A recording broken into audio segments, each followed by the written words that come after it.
President Donald Trump gives his joint address to Congress, breaking a record of being the longest time a president has spoken to both houses of the United States Congress.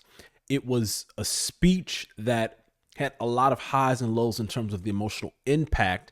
And I want you to look at, courtesy of the Wall Street Journal, the top 5 moments from that speech that made headlines. The golden age of America has only just begun. Members are directed to uphold and maintain decorum in the House and to cease any further disruptions. In that speech, a Democrat representative from Houston, Texas, was removed for outburst and then later censored, I believe, 2 or so days after that exchange in the chambers of Congress. Decorum, and the chair is prepared to direct the Sergeant at Arms to restore order to the joint session.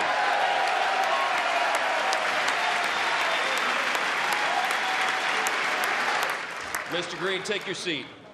Take your seat, sir. Take your seat. Finding that members continue to engage in willful and concerted disruption of proper decorum, the chair now directs the Sergeant at Arms to restore order. Remove this gentleman from the chamber.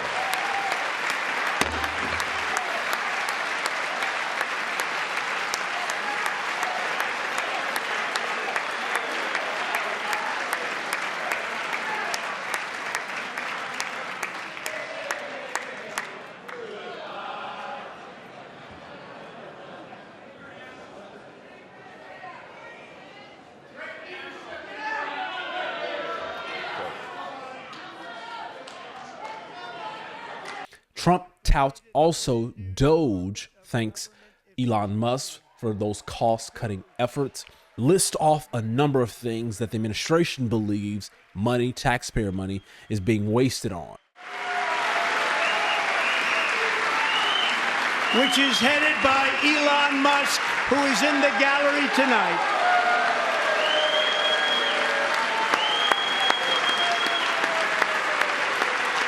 He didn't need this. Thank you very much. We appreciate it. Everybody here, even this side, appreciates it, I believe. They just don't want to admit that. Trump also touts immigration crackdown, calling it the great liberation of America. Since taking office, my administration has launched the most sweeping border and immigration crackdown in American history, and we quickly achieved the lowest numbers of illegal border crossers ever recorded. Thank you.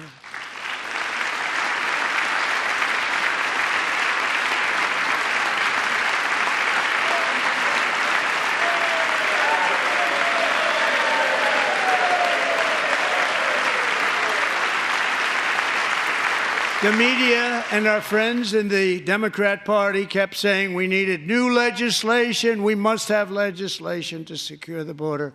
But it turned out that all we really needed was a new president.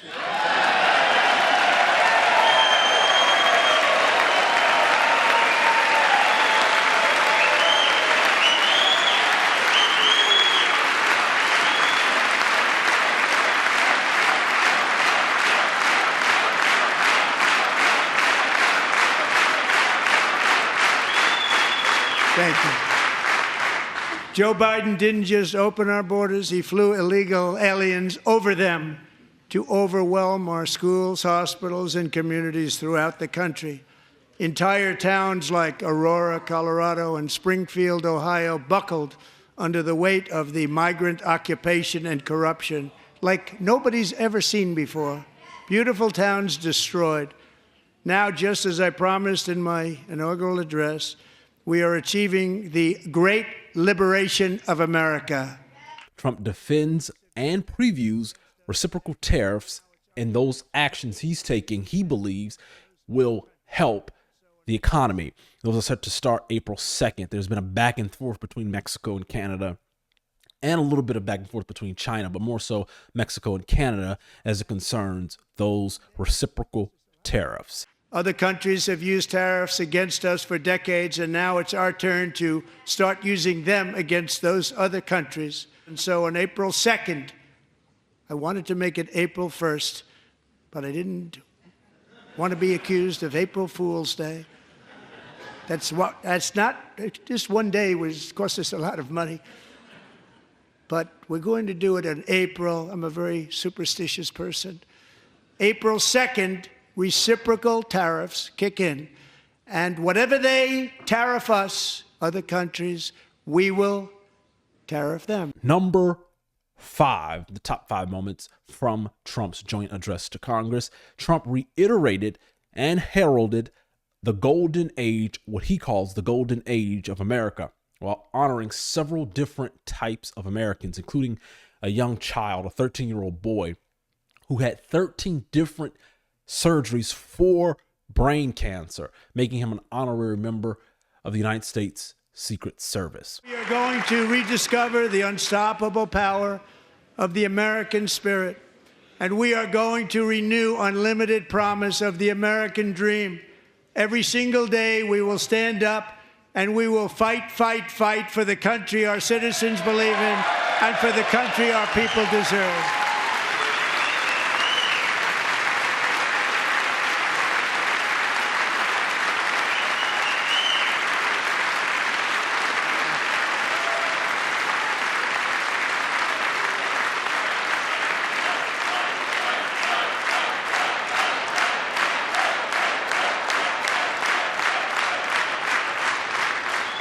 My fellow Americans, get ready for an incredible future, because the golden age of America has only just begun.